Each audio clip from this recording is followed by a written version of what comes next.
அஸ்ஸலாமு அலைக்கும் வரஹ்மத்துல்லாஹி வபரகாத்துஹு. யாரும் யாரையும் விமர்சனம் செய்யாதீங்க. ஒரு நாளில் 2 பேர் மௌத்தாகிறாங்க.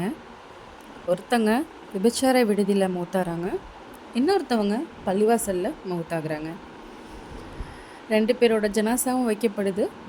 மக்கள் அவங்க 2 பேரை பற்றியும் இன்னார் இப்படிப்பட்டவங்க இன்னார் இப்படிப்பட்டவங்கன்னு பேசிகிட்டு இருக்காங்க. ஆனால் விபச்சார விடுதியில் மௌத்தா போனவங்க அங்கே நடக்கிற தப்பை தடுத்து தாவா பண்ணுறதுக்காக போனாங்க. பள்ளிவாசலில் மௌத்தா போனவங்க அங்கே இருக்க செருப்பை திருடுறதுக்காக போனவங்க. இதை அந்த மக்களுக்கு தெரியாது. இதை யார் அறிஞ்சது? அல்லாஹ் மட்டும்தான் அறிஞ்சவன். ஸோ நம்ம எதுவுமே தெரியாமல் அடுத்தவங்கள பற்றி விமர்சனம் செஞ்சு பாவத்தை சேர்த்துக்காம நம்ம வேலையை பார்த்துக்கிட்டு நம்ம அல்லாஹ்கிட்ட என்ன அமல் செஞ்சு அல்லாவை எப்படி நெருங்கணுமோ அதுக்கான முயற்சியை இன்ஷா அல்லாஹ் எடுப்போம்.